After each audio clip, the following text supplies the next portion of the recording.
नमस्कार दोस्तों। आज हम केस स्टडीज़ वाली सीरीज़ में हमने ये चार्ट को चुना है हमने।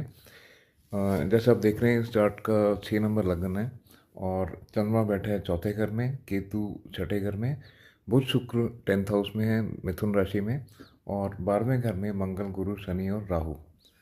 अब इस कुंडली में हम दो बातें डिस्कस करेंगे। एक तो जैसे सबको पता है कि फादर का हाउस, पिता का घर, 9वां घर माना जाता है। इस घर में सूर्य पड़ा है जो शत्रु राशि का है। शुक्र में जाके सूर्य शत्रु राशि का हो जाता है और ऊपर से 12वें घर का लॉर्ड भी है। हमें पता है कि 12वें घर का लॉर्ड जहाँ बैठता है उसको उस चीज़ से अलग करता है काफ़ी हद तक। दूसरा, अगर ग्रह भी पृथकतावादी है, अगर सेपरेटिव प्लैनेट है जैसे सूर्य, तो उसका नुकसान और ज़्यादा हो जाता है, ऑलमोस्ट डबल हो जाता है। तो इस केस में इस लड़की के पिता की अकस्मात मृत्यु हो गई, अनटाइमली डेथ हुई लाइफ में। बड़ी यंग एज में इनके फादर की डेथ हो गई, क्योंकि 12वें घर का लॉर्ड 9th हाउस में है और वही 12वां घर सूर्य जो फादर का सिग्निफिकेटर है, और वो सूर्य शत्रु राशि में पड़ा हुआ है, शुक्र की राशि में। दूसरा, इसमें हम ध्यान से देखेंगे 9वें और 12वें घर का इंटरचेंज है आपस में। मतलब 9वां घर का लॉर्ड 12वें घर में पड़ा है और 12वें घर का लॉर्ड 9वें घर में पड़ा है।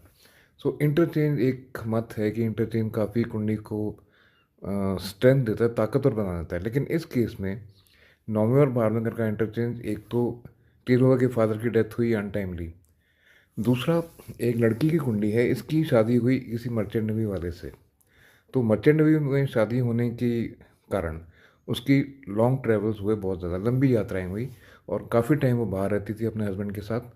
सो ये हमारा 9th और 12th लॉर्ड का इंटरचेंज शो करता है।